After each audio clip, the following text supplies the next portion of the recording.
નમસ્તે મિત્રો, એનાલોજી માટેનો ક્વેશ્ચન સમજીએ. પીએનએલજી માટે આઈજીઈસી આપેલું છે, વીટીઆરપી માટે બનાવે છે. સૌથી પહેલા લોજિક શોધીએ તો જો સૌથી પહેલા જે એલ એન જે આવી રીતે જાય છે, તો જે થી એલ જવું હોય તો જો અહીંયા જે થી એલ જઈએ છીએ તો +2 થાય છે. એલ થી એન જઈએ જો એલ અહીંયા છે ને એન અહીંયા છે તો કેટલા થશે +2.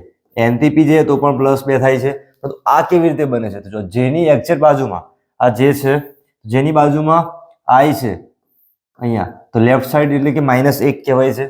આઈ થી જી જવાનું છે, આઈ થી જવાનું છે જી સુધી તો પણ ડાબી બાજુ જાય છે એટલે કે -2. અહીંયા જી થી જો ઈ જવાનું છે, જી થી જવાનું છે ઈ સુધી તો પણ કેટલા થાય છે -2. ઈ થી જવાનું છે સી સુધી તો પણ -2 થાય છે. એ રીતે આપેલું છે જો પી આર ટીવી તો પી થી આર જઈએ છીએ તો પી ક્યાં છે? તો પી અહીંયા છે. પી થી આર તો પણ +2 થાય છે. અહીંયા આ બાજુ +2, અહીંયા ફરીથી +2, અહીંયા ફરીથી +2. હવે પી ની બાજુમાં લંબ લેવાનો છે. જેમ અહીંયા શું કર્યું હતું, જે થી આઈ જવામાં -1 કર્યું હતું તો પી થી 1 માઇનસ કરી દઈએ.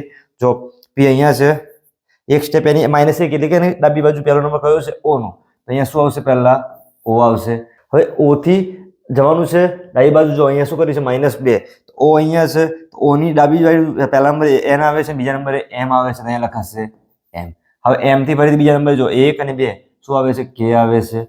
કે થી ફરીથી બીજા નંબરે કે અહીંયા છે તો 1 2 શું આવશે? આઈ. તો ઓ એમ કે આઈ એ થયો આનો આન્સર. તો આવી રીતે આપણે સરળતાથી લખેલું હોય તો ઝડપથી જવાબ આપી શકીએ છીએ. આવી રીતે મેથ્સ અને રીઝનિંગના પ્રશ્નો છે સરળતાથી સમજવા માટે ચેનલને યુટ્યુબ ઉપર સબસ્ક્રાઇબ કરજો.